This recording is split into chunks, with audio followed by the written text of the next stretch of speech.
Much better. Good. I believe we are. Hey y'all, this is Counselor Curtis and Jimmy Doane. This is Jimmy Doane from the Jimmy Doane Show. That's it. It's his show. Yeah, more or less. So we are streaming live. Right now you may be watching us on YouTube, hopefully. Or maybe you're seeing this somewhere shared, who knows. But we are on live twice a week, 4 p.m., Wednesdays and Sundays. So on YouTube on the Jimmy Doane channel. So tune in anytime. Today is The 15th of August. 15th of August. We're halfway through August. Yeah, and unfortunately, we're still on audio only today. Yeah. Still having a little computer issue, but I promise video again next week. It's all going to get spectacular. I never promise anything, you know. I mean, what I meant was... Yeah, you expect it. What I had said was... Well, you know, before we get started on the news, which there's quite a bit of it, interestingly enough, a lot of it is continuation of what's been going on before, but still, before we get started, I want to tell you about my new binging. Okay. You know, I've done some binging on some of the old shows. Binging is awesome. Yeah, but so anyway, I've been on, I did a bunch of the Penn and Teller, Fool Me stuff. I think I talked about that last time. Each one of those little segments is about 10-15 minutes long. But lately, what I've done is to find a doctor watches the doctor shows, and a lawyer watches the lawyer shows. Oh, interesting. And so, like, this lawyer's on there, and he talks about the direct examination and the cross-examination, and he takes it from the different, you know, Law and Order. What I really wanted to do, though, and I'm going to send him a note, I wanted to do Ally McBeal. Because Ally McBeal, you know a lawyer. Yeah, I know that, but I mean, what these guys do is they stop the tape, right, and they say, here's what's wrong and here's what's right, and big deal, and it's a lot, and what's real, and like in the doctor stuff, you know, you don't do this guy never does that. It's like when with House, for instance, you know, you send the interns out to do field work. He says, yeah, nobody ever does that. You got other people for that, right? So on and on, and he talks about the you know, the failings and the good stuff. Yeah. And so well, I have previously reviewed lawyer shows. Have you? Yeah, I think maybe even on our show. But yeah, Ally McBeal is a really good one. The fantastic thing they do in Ally McBeal that they do even better than actual law people. Yeah. Is their closing arguments. Right, no, that's what I'm saying. The what closing they do arguments, is that's what I'm they talking script them out and so brilliantly. Oh and, my God. And the difference is that, of course, when you're doing it in TV, you can make it dramatic. Right. Which is, of course, what you do.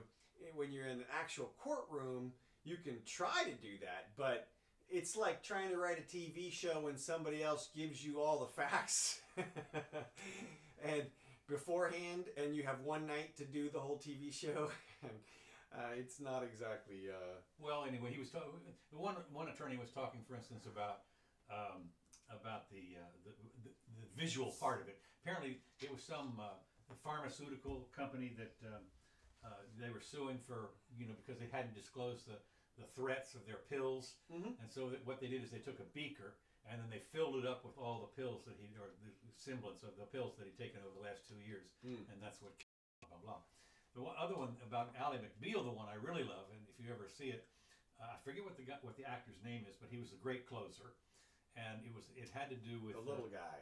The little guy, right? The horses. That's the one. I knew it. That's it. Fantastic closing argument. Unbelievable. Well, what the guy says is, of course, what you don't do is you don't get to go over to the jury and put your hand on the thing. You do everything from the well, and you don't get to approach the witness. Exactly. And they break 2 or 3 rules on a regular basis. Right. They break what they call the golden rule, which is you're not allowed to put the jury in the position of the victim or the defendant. You're not allowed to characterize it.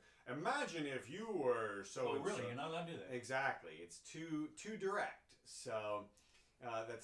It seems like so. What does the judge do in a case like that? If you start, whole case gets thrown out. Okay.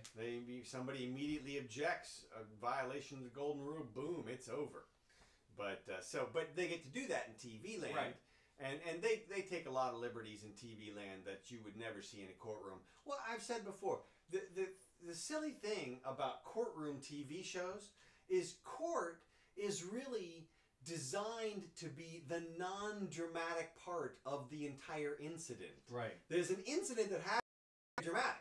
And then we have this nice, civil, downplayed, orderly adjudication and Are you telling me that night court is not the way? Man, it's just, it's the whole concept of making court the dramatic part is just backwards from reality. Yeah. So that doesn't normally fit the bill. You know, what you want to see is the alley, what happened in the alley. Right. Well, at any rate, that guy's closing statements are always brilliant. But again, like you say, a little light, you know, what do you call it? Poetic license. Mm-hmm. So anyway, this to go on in no particular order for this week's news, a San Francisco jury Friday ruled in favor of former Benefit Unified School District groundskeeper, and this is something we're sort of talking about, who claimed a chemical glyphosate contained the popular herbicide Roundup had caused his cancer. They awarded him $290, or not him, but the total damages were $290 million. Yeah, I saw that, and my first thought was it must be mostly punitive damages. Okay. It is. It's broken up into 3 or 4 different things, but still, you know, he has lost earnings of $1.5 million, and so, right. you know, what he actually gets out of it is not all that much. Of course, the attorneys walk away with a chunk, but Yeah. again, they're going to, needless to say, the Monsanto people are going to appeal the hell out of it. Oh, for sure. And what I thought $250 million. Yeah. Well, I mean, here's the deal. Here's the couple of things that happened here. Apparently, this is the real courtroom stuff. Jurors were shown some difficult pictures. Johnson's cancer had caused him to develop lesions over 80% of his body. He spoke in court about how the lesions tore into his self-confidence, embarrassed his children, and kept him from going out in public. So, you know, this is the... Hey, man. Hand me a violin. I'm sure it's awful. I mean, yeah, sometimes people even die. Right. Well, he has a very, one of the reasons they brought this case so quickly was that he had a very short life. You know, his prognosis was short. There you go. So and sometimes a whole bunch of people die. Right. Well, here's what's interesting. I thought was, and they were talking about what Monsanto said, and I don't know why this. It'd be interesting to find out why the jury ruled one way. The jury might have ruled because of what I call the little girl in the mine shaft. That is, you know, here's this poor person with lesions all over his body, blah blah blah, and you know, how can you not just weep at something like that and give him all the money in the world? But following the verdict, the Monsanto vice president issued the following statement: "We are sympathetic to Mr. Johnson and his family. Today's decision does not change the fact that more than 800 scientific studies and reviews and conclusions by the U.S. Environmental Protection Agency, the U.S. National Institutes of Health, and regulatory authorities around the world support the fact that glyphosate does not cause cancer and did not cause Mr. Johnson's cancer. We will appeal this decision and continue to vigorously defend this product, which has a 40-year history as safe and continues to be a vital, effective, safe tool for farmers and others." Well, you know, you got to ask yourself, it seems like a pretty good defense. If the EPA has said it's safe. Well, this is what I love about this is you're allowed to make your argument. Right. So this guy gets to go in there and make his argument, and he's got to prove cause and effect. Well, what he did is he said that on two, he said he knew the product was dangerous. Okay. And he took steps to not get near it. But on 2 occasions, somehow it splashed up on him. You know, he wore like a complete protective suit. All right. Well, what you're talking about are facts. Right. And the thing about that is, it's impossible for us to know what the facts as they were presented to the jury were. You know, of that one, but we don't know what other. There might have been some other contradictory facts or some other different witnesses, or what did he look like when he said that kind of stuff. Yeah. And so my thought is, look, it's their purview.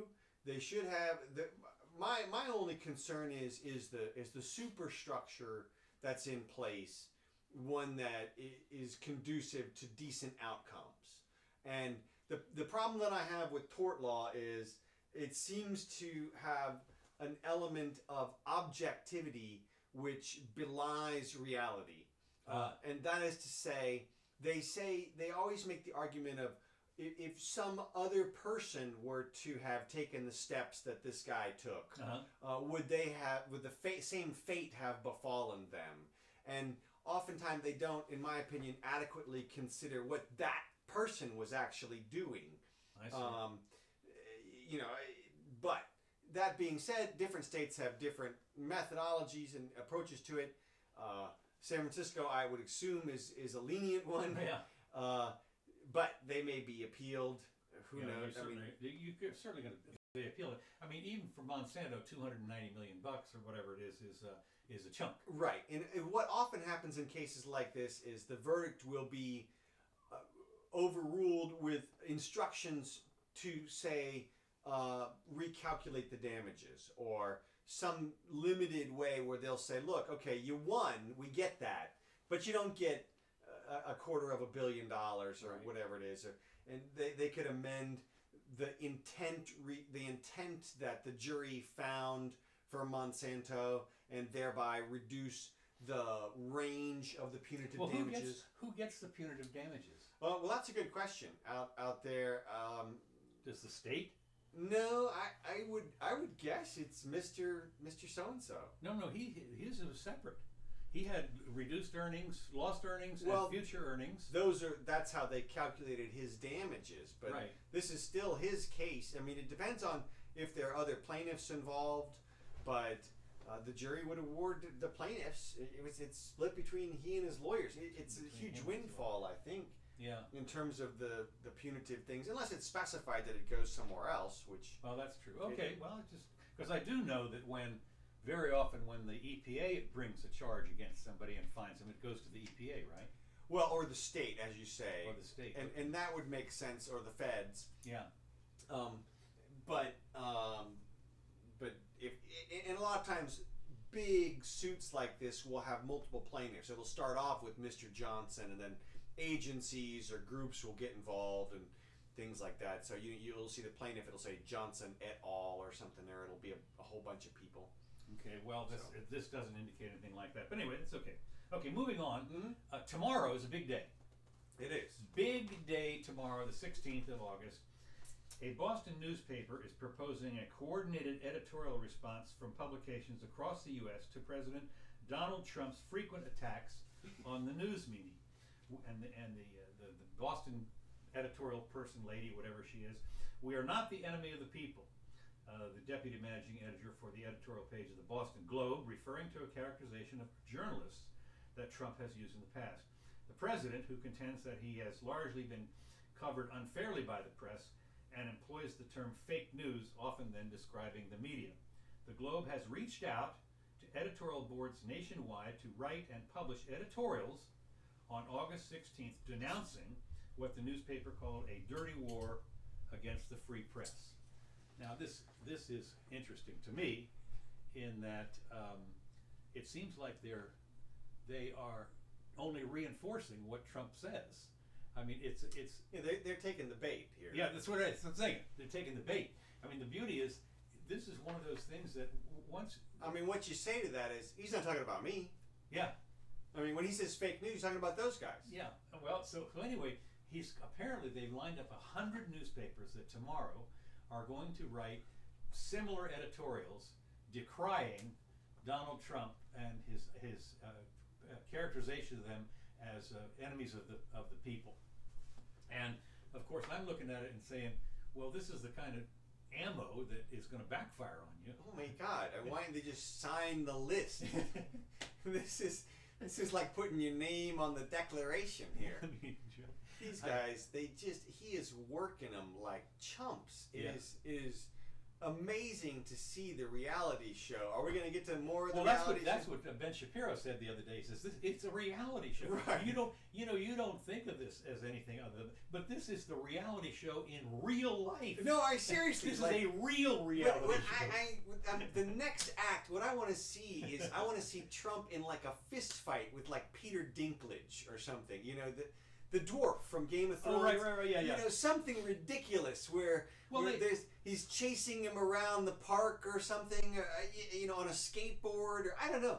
Because that's how it would happen. I just got to figure. Well, you know, they did have, remember, during the campaign, they showed Trump taking down the wrestler with the CNN thing all over it. Oh right, yeah. They had that meme of he would tackle somebody on the football Well, field. that's because he was involved big time with WWE a while back. That's Right, part but of he his... did a football meme on that too. I mean, there was 2 or 3 people were coming up with this stuff all the time, where the head of whoever it was that was being attacked, Right. well, was CNN. Right. So yeah. I mean, it was just SmackDown. And so now, and this week we had the Omarosa show. right. That was the other. Now, this is what I was going to get to that, but talk a little bit about that. What was her name? Omarosa Manigault. I think. Well, whatever. They just call it Omarosa. That's right. all it is. Yeah. She has one name. She's Trump, that's like Trump Cher. of course, has apparently come back as he is wont to do. Yeah. And he's suing for millions. Yeah. Over the NDA, the non-disclosure agreement that she was supposed to have done. Yeah. Well, of course, it's interesting. The whole thing about this is she had her 15 minutes of fame because she claimed, kind of off to the side, that the N-word had been uttered by Trump. No, she still claims that. They still is that claim, right? Yeah, they still claim there's a tape floating around out there. And it's going to be released in October, right before the election. Sure, why not? Yeah, right. Well, of course, the question is, as anybody would say, this is one of those things that, gosh, you kind of wonder why it hadn't already been released. Well, number one, if it exists. Right, that's the thing. I mean, they've got now 2 months to bolster their defense if this was ever done. Well, I think you're already onto it, which is, look, they would have released this before the election. They talked about it before the election. Right.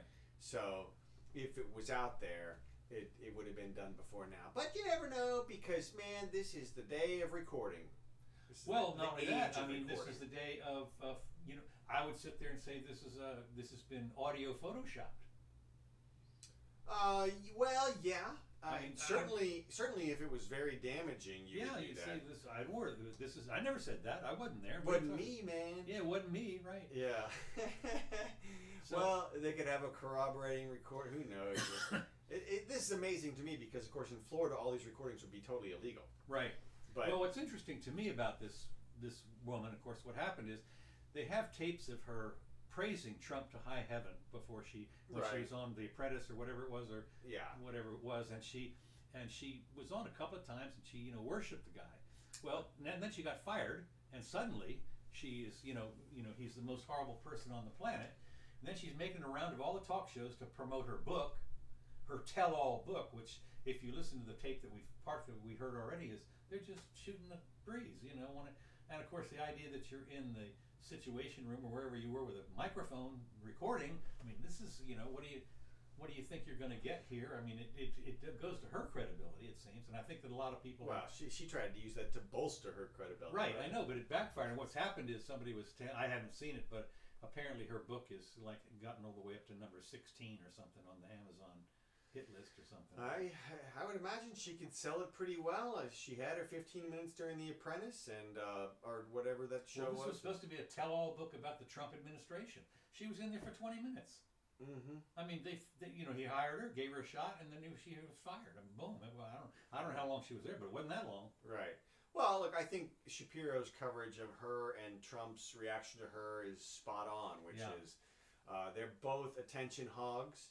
They're both reality show stars, right? And they're pulling out all the stops. And she's good looking. She's a babe, and she's speaks well. Yep. Obviously well educated. Yep. And she's parlaying. She's doing whatever she can. She's gonna sell. I think she's gonna sell some books. It'll be interesting to see. Well, of course they do pay them to go on these talk shows, right? It can be, yeah, for sure. I would imagine she's getting paid. I gotta believe she set the whole thing up in advance. Yeah. She got the call beforehand.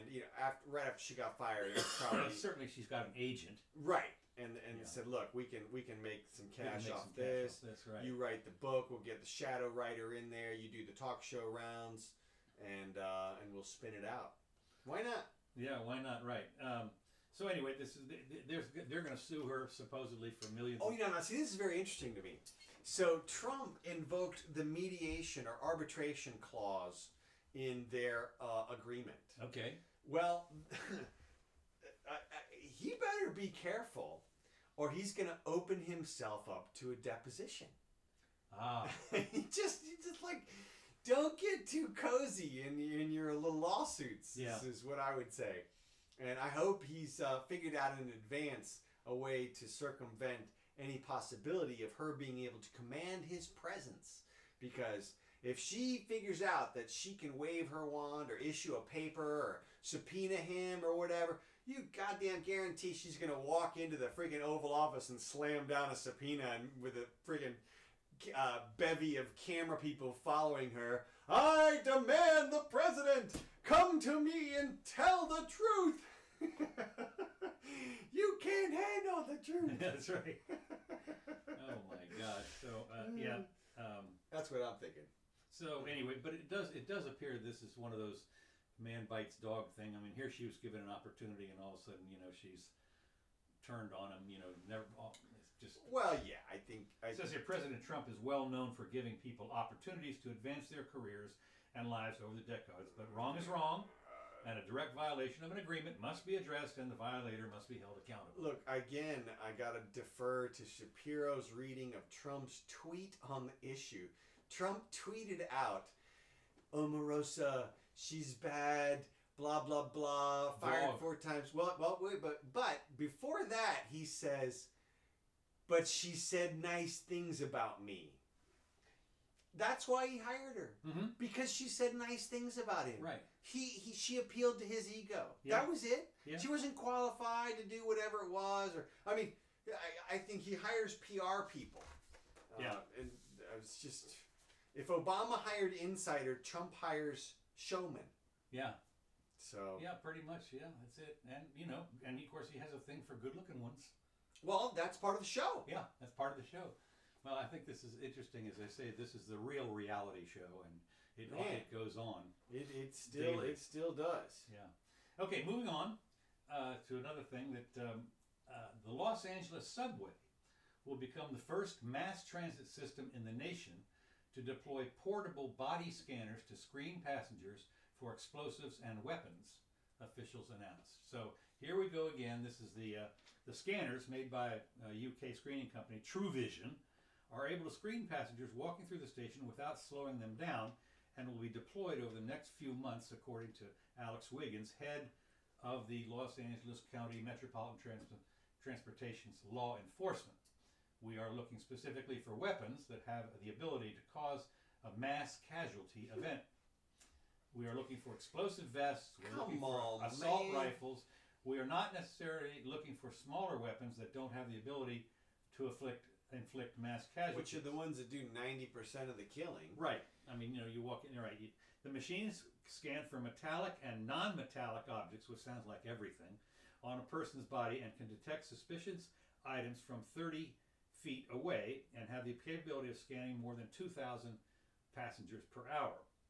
And of course, the reason for this is we are dealing with persistent threats to our transportation systems.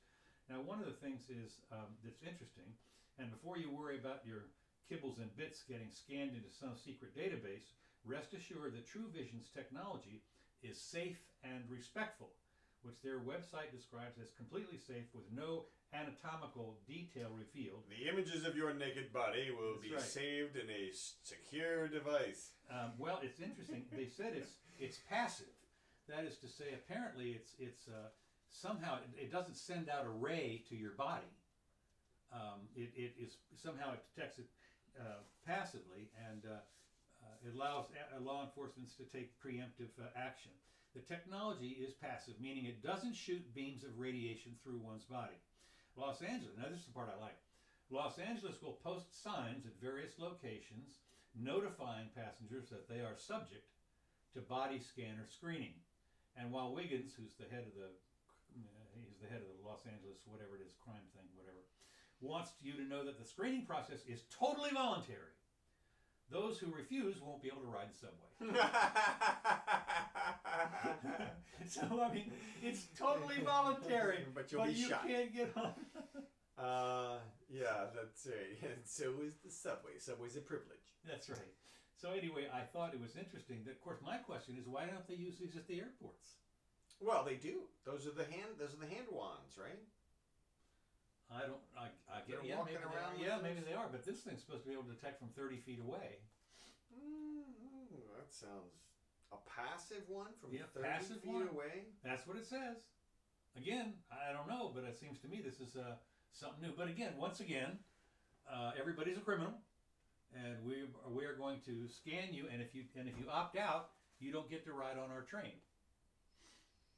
Well, yeah, and I guess there's always a balance between law enforcement and freedom. And they've just expanded the subways out in L.A. Is that right? Yeah, the trains now go out to Santa Monica. How far is that? It's out to the beach. How far is that? 20 miles. Okay, 20 miles. And so, but it adds a whole nother dimension to the riders, a whole nother group of people now getting on and off the train.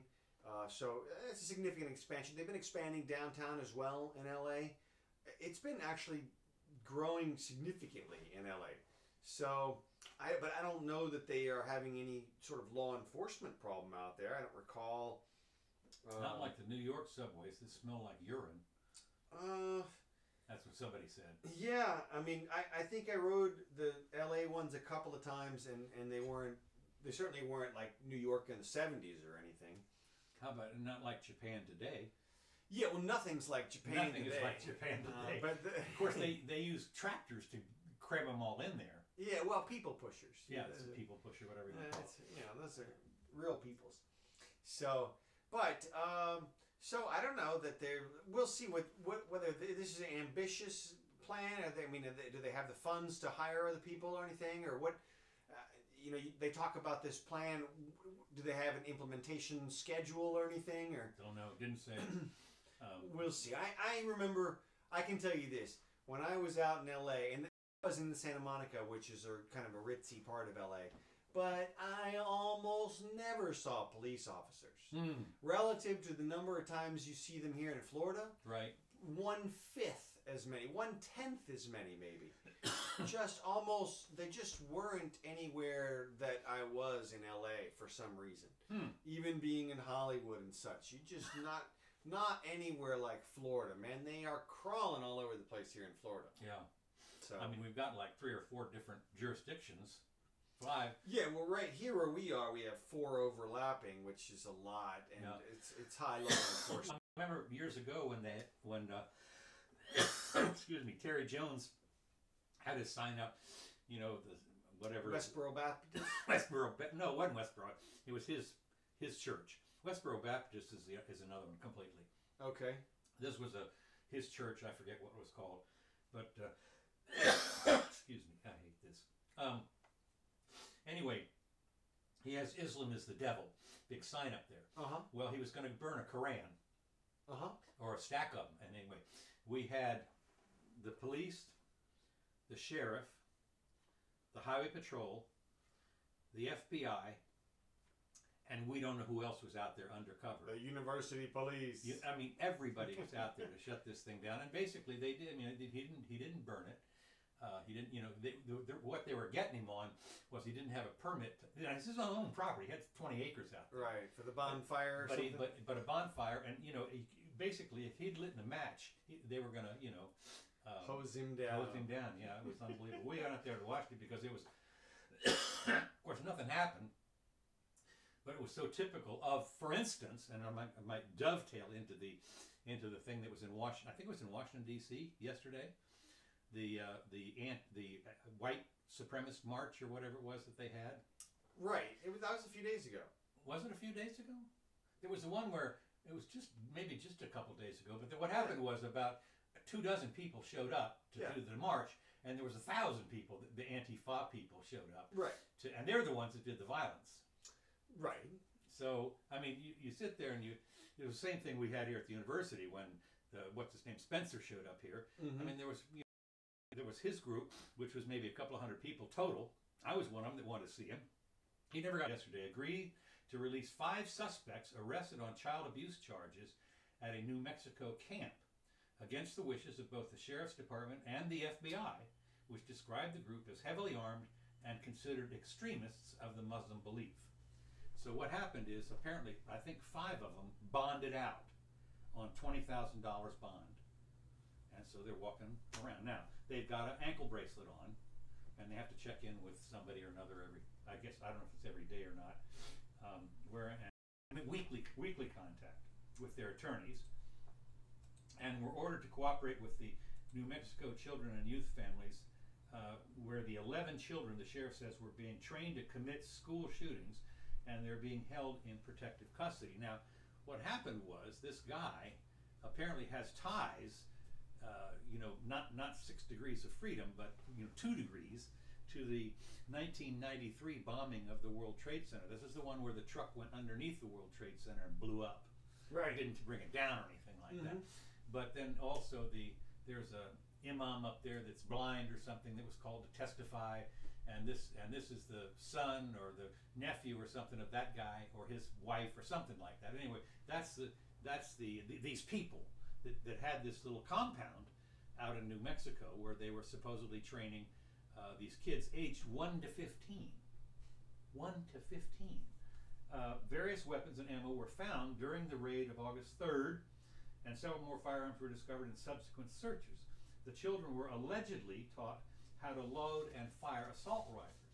The 11 kids found in the compound range from 1 to 15, and they've been, of course, this is another thing, from out of the fire out of the whatever it is, pot into the fire or something like that, because they've been placed with state welfare workers with the Children, Youth, and Families Department, which, as you well know, a terrorist organization. Yeah, right. I mean, a hate group. Which one is worse? That kind of thing. So anyway, according to FBI agent Siraj Wahaj, whatever, would lead rituals while reading from the Quran, which centered on his now dead son, whom he kidnapped from his mother in Jonesboro, Georgia, in order to perform an exorcism to cure his seizures. So the kid was epileptic, and they decided to, we're sure that Bacchus really had nothing to do with the fact that the training camp's ringleader, Siraj Wahij or whatever, is the son of a famous New York imam, another guy, an alleged unindicted co-conspirator in the 1993 World Trade Center bombing, who testified as a character witness for the notorious blind sheik Omar Abded Rahman, who was convicted in 1995 of plotting the attack. Taos, the sheriff, said that during the initial serving of the search warrant, their tactical team came upon children holding boxes of ammo, and at least one child was armed when he was found. Now, here's what's interesting, of course. One defense attorney suggested it's prudent that children learn how to use firearms safely. It's just like a defense attorney. Yeah, that's the defense attorney. Yeah, it's prudent. It's prudent. So, okay, let me see if I get this straight. These guys, 5 adults were released. Yes. And now, what's the difference between bond and bail? Nothing. Oh, really? Yeah. Okay. So, the question is, so 5 adults were released, right. $20,000. They had 11 kids with them there at the compound. That's pretty interesting. I think that 3 of the people were women. If you look at the pictures of the 5. Yeah. What do they do? Just capture these kids as migrants as they walked in or something? I don't know.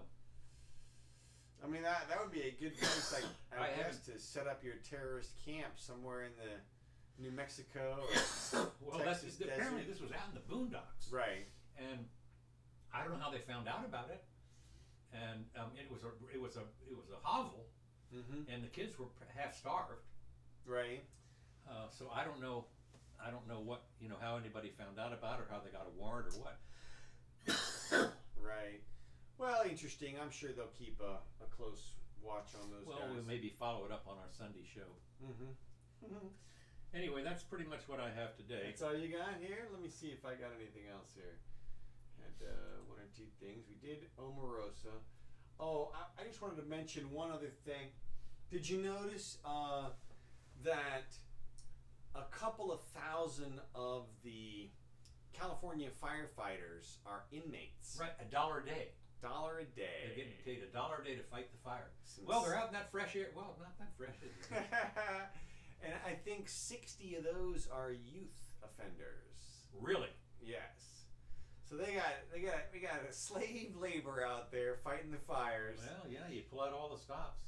Yeah, And it's, you know they volunteer. I'm showing air quotes here, okay? Right. Volunteer. well, look, I'm sure that they did. I'm sure they do want to get out there. I'm sure you want to do anything to get outside Yeah. and help out. And they've said that these are classified as low risk inmates. Right. And we have. Or they're going to run into the fire. Right. I mean, I don't care what you are. You know, you're out there, and now I will say this: that you might look like a regular. You know, you're maybe dressed in a fire uniform or something. Yeah. Out in jail. Yeah, they may have a little different one for you or something. Well, you know, something like that. But still, you know, Striped, you're black and white striped. yeah. Can you imagine what they've done? Is they have a special fire uniform, fire Right. retardant uniform that says, you know, jail or something. That's it. It's striped. Exactly right. It's striped. Danger. Yeah. Watch out for firefighter. Well, it's interesting to me though. The United States accounts for 25% of the world's prisoners. Yeah. The land of the free. Yeah. And we obviously feel comfortable enough letting our incarcerated people go out and help us in dangerous situations. Well, you know, you look around here, they're always on the side of the road cleaning up. I know. I mean, you know, and you'll see a sign that says state prisoners ahead or something Yeah. like that. And they're all, you know, it's not like you would pick them up. They're pretty obviously. Here Right. in Florida, you don't get dressed in casual clothes or a suit or anything. It's your regular prison uniform. Yeah. So I just thought I'd point that out. It's kind of interesting. So anyway, that's all I've got. I guess we'll end a little bit early here. Well, the other thing is we don't really have much on the update on because it goes on and on. Part of the reality show is the prosecutor and all that stuff. You know, daily is this grind that just keeps going on. And What, you mean Mueller and those guys? Mueller and all that crowd and everything, and you know, who knows what. Well, to me, I mean, I'll be happy to update if I think something significant Well, happens. they did say they expect to have it supposedly. They wanted to have it all wrapped up by September 1st, which is like 2 weeks away. Yeah, good luck with that. Yeah, well, Mueller's already said no way. Yeah, no chance. Look, they're just concluding the very first trial right now, Manafort's trial. And I will say, I did think it was interesting that it didn't look like Manafort's attorneys put on much of a defense at all. And he said, and he didn't testify. Well, that I'm not surprised about. Yeah, I'm not. I mean, either. I would never expect him to testify. But I would damn sure expect them to call a couple of witnesses, at least something. You Yeah. have to at least offer some counter up for, evidence. like life. And you know what's interesting about this? It's because the IRS. In other words, if you starve children and you teach them how to kill students in school and everything like that, you walk away with an ankle bracelet. But if you cheat the IRS out of money, you're in for life. Big trouble, man. Big trouble. That's the worst thing you can do. Hell yeah. Counterfeiting and cheating. If you mess with the money of the United States, you're dead meat.